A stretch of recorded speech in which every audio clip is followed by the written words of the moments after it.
Gini kan KPU sebetulnya juga bisa berargumentasi dalam rangka menguatkan apa yang didalilkan oleh para pemohon misalnya. Manakala KPU itu menyurati dulu DPR. Konsultasi nih, DPR-nya nggak bisa, nah maka itu bisa jadi diskresi. Diskresi itu bisa dalam berita acara disebutkan, atau juga dalam keputusan penetapan paslon gitu loh. Itu saya sebetulnya harus dalam rangka menghindari kalau terjadi komplain secara hukum lah. Gitu. Ada dasarnya dan diskresi. Kalau mengacu ke Undang-Undang 30 2014 tentang administrasi pemerintahan, diskresi itu digunakan untuk pemerintahan, bukan hanya pemerintah gitu loh. Pemerintahan. Nah, kalau pemerintahan kan KPU juga bagian dari itu. Tapi dia nggak lakuin itu. Itu nggak dilakukan oleh Dan diuji sama MK.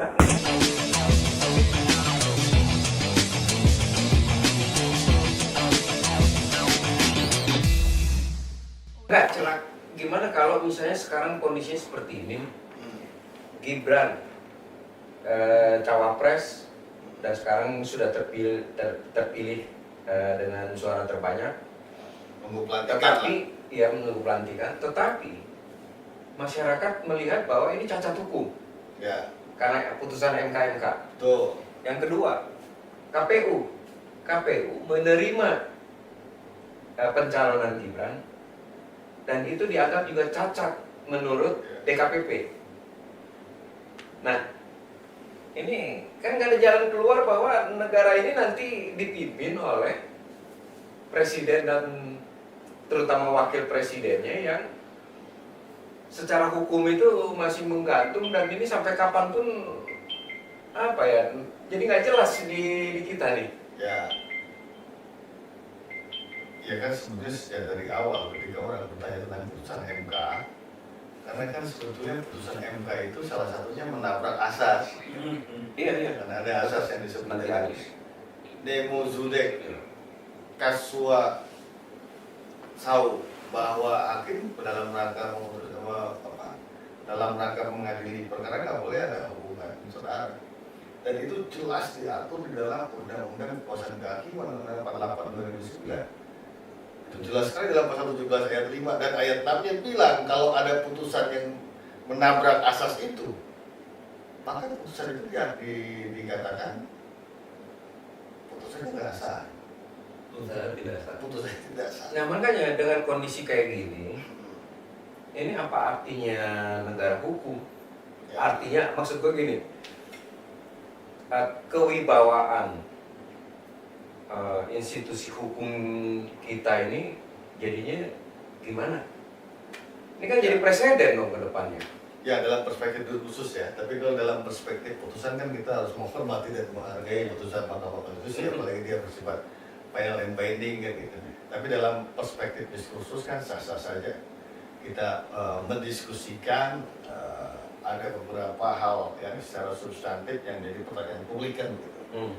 Ya dalam konteks legitimasi kekuasaan kan sesungguhnya tidak hanya legitimasi juridis, tapi legitimasi politis juga menjadi penting. Misalnya masyarakat bagaimana memaknai proses legal standing pendaftaran salah satu paslon, misalnya cawapres. Ini akan menjadi diskursus yang sangat panjang karena bicaranya legitimasi kan. Ya, intinya adalah gimana sekarang ini ke depan supaya hukum ini benar-benar menjadi panglima ya dalam sisi keadilan. Gimana mengembalikan ini kepercayaan publik lagi? Kan kepercayaan publik kalau dalam konteks lembaga justisial maka kan ada dua hal. Satu bicara tentang bagaimana eksistensi hakim. Yang kedua bagaimana eksistensi produknya kan putusan. Maka dalam rangka membangun kepercayaan publik ya dua ini harus menunjukkan kelasnya bahwa eksistensinya digunakan secara proporsional, profesional, kemudian independen, imparsial dan sebagainya kan. Nah kemarin kan sebetulnya sempat turun tuh kepercayaan publik tuh gara-gara putusan MK 90 ya. Nah ini kemudian kan naik tuh ratingnya karena publik melihat wah ini harapannya besar ketika MK mengejar kan gitu. Dikejar semua kan sama MK tuh gitu. MK mengejar, tapi ya ternyata. Tapi kalau kita boleh komparasi kan sebenarnya publik juga sekarang tidak seperti tahun 2019 ya. Oh ya beda. 2019 kan Karena agak sedikit panas. ya gaya heroik untuk mempertahankan keyakinan terhadap kemenangan paslonnya masing-masing kan sangat kuat gitu. Tapi 2014 yang demo deh. 19 yang sampai bakar-bakaran, gitu kan. sampai nyawa melayang. Ya. Nah 2014 waktu Jokowi kepilih, ya beda tipis gitu ya. Ya. Prabowo. Iya. Tapi itu yang menarik kan. Jadi kalau tadi ditanya, ini presiden sama yang sekarang presiden sama presiden itu kan cacat. Ya. Jokowi juga dulu gitu tuh. Diragukan kan. Ya. Tapi akibatnya ke pemerintahan itu jadi diselektif. Pilih menteri harus lewat KPK. Ya. Ya kan? Begitu 2019 kepercayaan tinggi tambah, nggak lewat KPK lagi. Ya. Jadi nanti Prabowo sama Gibran juga bisa hati-hati karena kepercayaan rendah. Makanya kan tantangan kinerja ini menjadi juga legitimasi bagi capres terpilih untuk menunjukkan kepada publik kan gitu. Ya. Untuk paling tidak kan menggerus atau mengurangi ketidakpercayaan publik terhadap proses kontestasi politik ini ya, dalam tanda kutip misalnya banyak kejanggalan publik kan. Ya, jadi makanya menurut gua mungkin kita harus menunggu sampai kapan kita harus menunggu muncul lagi tokoh misalnya figur kayak Artejo hukum.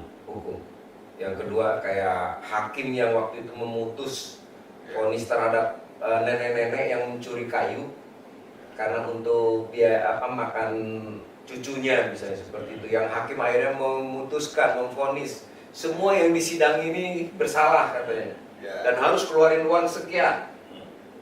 Itu untuk menyadarkan bahwa ini bukan hanya persoalan yang salah, ini bukan hanya hakim tetapi semua masyarakat salah, maka harus divonis seperti itu. Nah artinya adalah ini kan figur yang sangat dinanti oleh publik, sementara dalam situasi sekarang seperti ini artinya adalah mungkin ke depan berarti harus lebih keras ya. Ya, kan kalau saya lihat ada pergeseran paradigma dalam konteks negara ketika UGM 24 kan jelas terus 45 ya. Mindset kita kan sekarang negara hukum itu dalam rangka keadilan. Nah, maka sebetulnya ini senada juga dengan bagaimana hakim harus memperhatikan nilai-nilai keadilan yang hidup dalam masyarakat. Itu kan diatur dalam pasal 5. Maka hakim itu tidak boleh juga menggunakan kacamata kuda hanya penerapan pasal ke dalam peristiwa konkret atau pelanggarannya kan. Tapi bagaimana juga hakim melihat, karena keadilan ini kan tidak ada dalam norma, tidak ada dalam peraturan, tapi keadilan itu hidup dalam masyarakat, makanya ada pasal 5 gitu loh. Nah, yang memprihatinkan apa kan? Kalau buat gua ya, betapa pakar hukum tata negara itu sedikit. Mulai dari 02, istri tua, ya kan tetap yang baru ini sama Refli kali ini. Ya. Generasi Peri. Ada Bambang di situ. Bambang itu pidana sebetulnya. Ya, benar. Kalau yang jur itu kan ada Refli sama siapa? Peri. Oh Ferry. Di 02. Di Fitri. Nggak maksudnya pakar untuk negara. Oh. Makin sedikit. Jadi banyak kalau makin kesana kekhawatiran dulu dah ya. Ada Bayu juga tuh, Prof Bayu. Kekhawatiran tentang bagaimana negara itu karena itu pakar hukum tata negaranya dikit. Betul. Kang Atta juga nggak mau. Nggak mau kan? Udah ada jalur-jalur. Memang nggak boleh kita tubruk kan gitu. Dengan pluse kan. Kenapa ya hukum tata negara itu tidak menarik? Hukum tata negara itu sebetulnya kan menarik. Gitu. Bukan maksudnya Apalagi orang minat. meminati. Karena duitnya nggak ada atau gimana? Duitnya malah harusnya ada, karena dalam pasca amandemen itu kan membuka ruang hukum tata negara melakukan ekspresi terkait dengan pemaknaan konstitusi ya. Dalam konstitusi kan berarti bicara 3 perspektif kan. Organ of state, organisasi negara, bukan dia atau lembaga negara, itu termasuk juga kita aspek human right ya, pelindungan terhadap rakyat. Ini kan sebetulnya berkembang nih, dan mestinya itu menjadi magnet bagi banyak tokoh muda lah yang menggandrungi itu kan gitu. Tapi gue balikin lagi nih sedikit. Ini dengan kasus kayak gini nih, diputus seperti ini, menurut lo nasib hak angket kayak apa? Selesai ya. Ya kan saya bisa keliru atau karena memang pemahaman saya terbatas. Kalau putusan Mahkamah Konstitusi itu mengabulkan, maka itu bisa menjadi salah satu instrumen juga untuk angket. Kalau sebetulnya ada pelanggaran pemilu yang harus segera diselesaikan kan gitu. Kan itu sebetulnya yang pertama tentang legal standing itu kan implikasi dari intervensi kan. Iya. Ya kan? Apalagi dia menabrak asas dan dinormakan juga di Republik ini kan juga asas dinormakan kan gitu. Gitu ya, hubungan keluarga nggak boleh mengadili kan dan sebagainya kan dinormakan juga dalam undang-undang kekuasaan kehakiman kan gitu. Yang kedua terkait dengan gentong babi gitu kan. Yang ketiga juga terkait dengan instrumen-instrumen aparatur pemerintah lah, kalau nggak disebut negara juga didalilkan juga terlibat kan begitu kan. Kemudian juga termasuk keterlibatan penyelenggara pemerintah dari atas ke bawah, dan itu dipaparkan di dalam sebuah narasi yang menggiurkan di persidangan Mahkamah Konstitusi. Itu kalau misalnya dikabulkan juga itu akan menjadi salah satu poin salah satu instrumen tuh.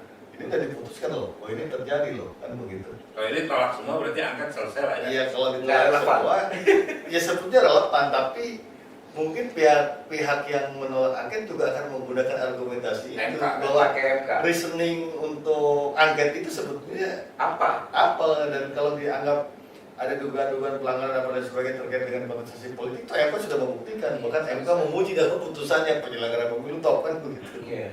Gitu. Luar biasa. Selesai. Gitu. Selesai. Jadi nggak ada misalnya hal yang bersifat resistensi terhadap publik kan gitu, terhadap masyarakat luas terkait dengan kontestasi politik. Toh semua apa yang diasumsikan kan itu asumsi kan, itu sudah diputus gitu. Jadi kita nunggu nih, berarti bahwa ini sudah final. Tapi coba kita cek. Ya, final lah kalau kita bicara tentang putusan Mahkamah Konstitusi itu kan dia tingkat pertama dan terakhir bersifat final binding, nggak ada lagi organ yang bisa mengoreksi putusan MK ini gitu loh, kecuali mengoreksi hakimnya kan gitu, pakai MK kan. Berarti udah selesai nih ya? Udah selesai, makanya ya karena dia bersifat final binding dan nggak ada upaya lain, ya kita harus menghormati putusan ini. Jadi, tapi yang paling penting kan bagaimana putusan ini juga digunakan dalam rangka penyelenggaraan pemerintahan untuk kepentingan kebangsaan gitu. Itu yang catatan yang paling strategis. Nah, gue pengen tanya lagi nih. Ini dampaknya untuk masyarakat apa sih putusan ini? Kalau lihat auranya sih Sesuai aja. kayaknya masyarakat slow-slow juga. Masyarakat slow-slow juga mungkin karena bisa saja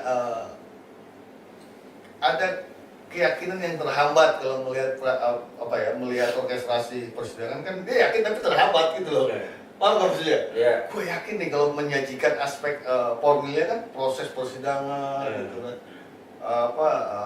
ya imparsial kan, tidak pernah terlihat misalnya majelis itu misalnya tuh hakim konstitusi itu terlihat berpihak kan, enggak tuh. Memberikan porsi yang ya proporsional, ya adil lah kan gitu kan. Menurut lu nih, lu bandingin 2014 kan, kita bandingin 2019. Sudah diputus berdasarkan quick count.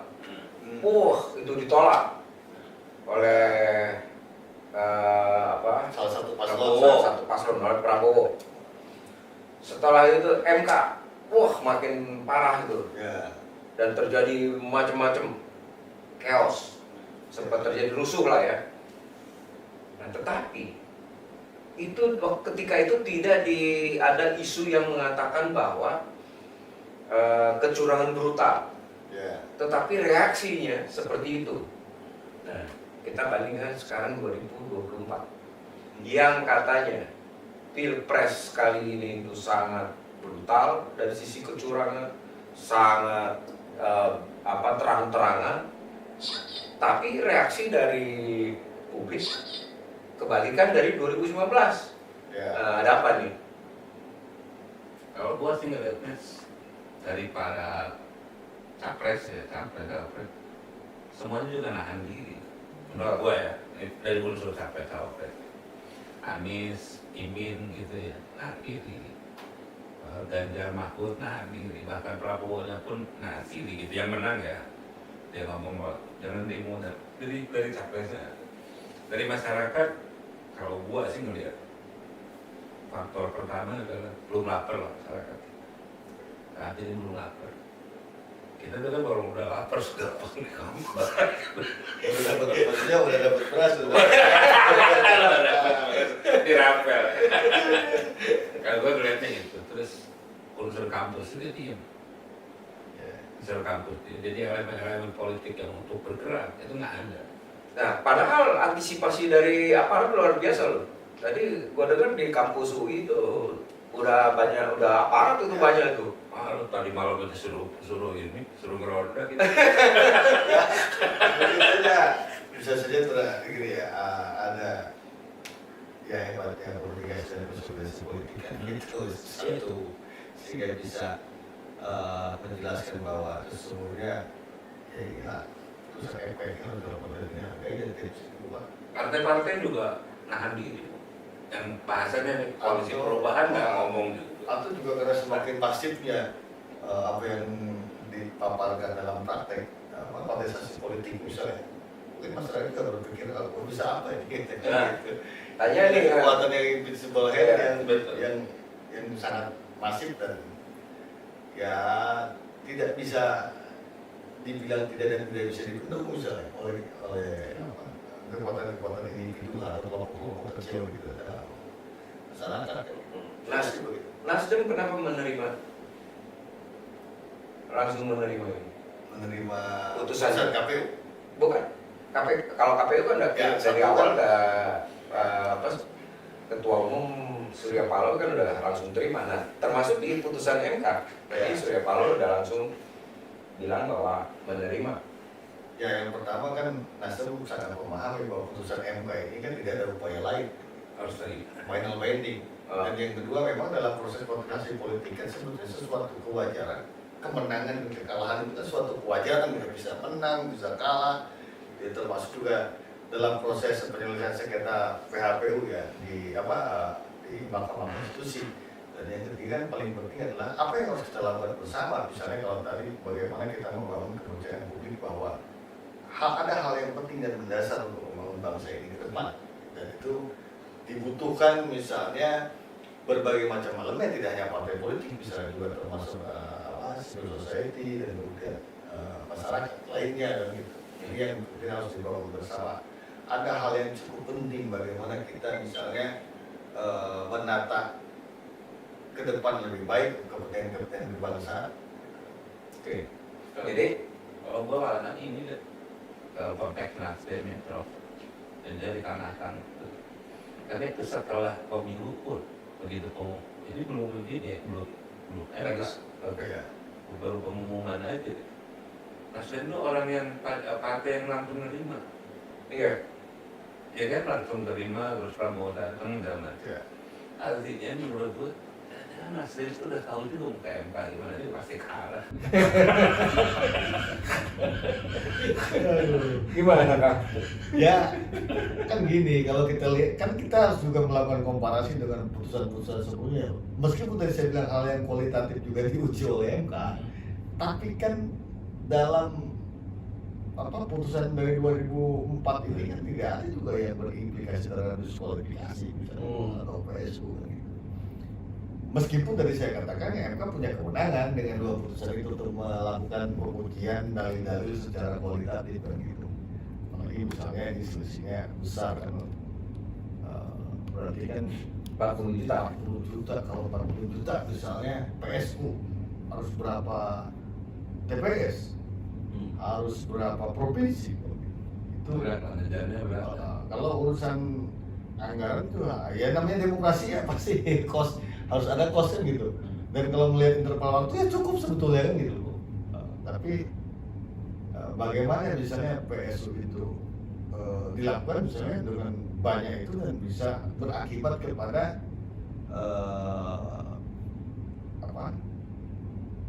perubahan terhadap hasil perolehan suara. Kalau nggak rubah kan PSU juga ngapain gitu loh. Artinya pemenangnya berubah kan gitu. Iya. Misalnya, kalau misalnya PSU tapi hanya ya 10 juta kan juga nggak berimplikasi terhadap perubahan gitu kan. Gitu kan MK pasti akan mendasarkan pada itu, PSU itu harus berakibat kepada perubahan suara paslon kan gitu. Kalau enggak kan Tapi MK ini kalau secara politik ya, menurut gua itu makin besar kepala Jokowi. Kenapa? Loh, Jokowi kan ngomong kalau kita asumsikan benar itu omongannya siapa? Kalau kepala Lemhanas bekas. Oh, ini Andi. Andi. oh Andi. Dan Jokowi bilang ke dia kan, jangan lawan saya, kamu nggak akan menang. Ya. Iya, bahwa dia pilih Prabowo Gibran, menang, tolak. Dia ngomong buat turunin suara PDIP, Turun. Gagalnya kan cuma ngejadiin PSI. PSI doang. PSB dari parlemen. Ya kan? Jadi menurut gua kepercayaan diri Jokowi dan keluarganya makin gede. Ya, guys, jadi setelah lu lihat ini, entah yang memilih 01, entah itu yang memilih 02 atau 03, Selesai. ya selesai. Ini seperti kalau misalnya simpelnya nih yang sekarang nih, Indonesia lawan Qatar, kena 2 kartu merah. Nah, tapi kan wasit tuh udah ini. Kita banding nih ke FIFA, ke Federasi Asia, sepak bola Asia, ditolak juga ya sudah. Ya sudah. Nah, ini selesai. Walaupun masih mangkal. Jadi tapi kalau ada yang nggak puas atau ada yang merasa ini, please comment guys. Oke guys, saya Bangga, saya Resah, saya Indonesia. Kalian